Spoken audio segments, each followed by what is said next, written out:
મારે ક્ષત્રિય સમાજના આગેવાનોને સમસ્ત રાજ્યના આ સભાના માધ્યમથી એક વિનંતી કરવી છે કે ભૂલ કરી હતી મેં કરી હતી, એની મેં જાહેરમાં માફી માંગી લીધી, કારણ કે મારો ઈરાદો નહોતો. અને સમાજની સામે જઈને પણ મેં માફી માંગી અને સમાજની વચ્ચે જઈને, અને સમાજે મને એનો પ્રતિસાદ પણ આપ્યો. પણ મોદી સાહેબની સામે શા માટે? ક્ષત્રિય સમાજને મારે કહેવું છે કે તમે તમારા યોગદાનને યાદ કરો.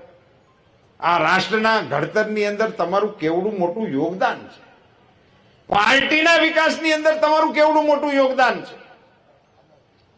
અને નરેન્દ્રભાઈ મોદી જેવા વડાપ્રધાન જ્યારે 18 કલાક માણસ ભારત સિવાયની કોઈ વાત વિચારતો ના હોય, મારા દેશ સિવાય કોઈ વિષયની સાથે જેનો નાતો ના હોય, 140 કરોડ દેશવાસીઓને જે માણસ પોતાના પરિવાર તરીકે સંબોધન કરતો હોય, અને એમના આખી વિકાસ યાત્રાના સાથીઓ તરીકે કેટલા ક્ષત્રિય આગેવાનોના હું નામ લઈ શકું.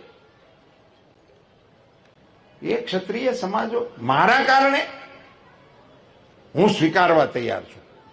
ચલો, આપને એમ લાગતું હોય કે મારી ભૂલ છે, મેં તો સ્વીકારી છે, પણ મોદી સાહેબની સામે ક્ષત્રિય સમાજને ઉભો કરી દેવો એ મને એવું લાગે છે કે યોગ્ય મને નથી લાગતું. નરેન્દ્રભાઈ મોદી આજે વિશ્વના નેતા છે, આપણા દેશના નેતા છે. હું ક્ષત્રિય સમાજના અગ્રણીઓને વિનંતી કરવાના મતનો છું કે આપ સૌ મોદી સાહેબની સામેના આ આક્રોશને એમાંથી આપ પુનર્વિચાર કરો. આપ સૌ અગ્રણીઓને પણ મારી આગ્રહભરી વિનંતી છે કે સમાજના આગેવાનોની સાથે સમજણનો નવો સેતુબંધ બાંધવા માટેનો આપણે પ્રયાસ કરીએ. મિત્રો, ચૂંટણી માટે હું નથી કહેતો, હાર જીત માટેના વિષય માટેની આ વાત નથી.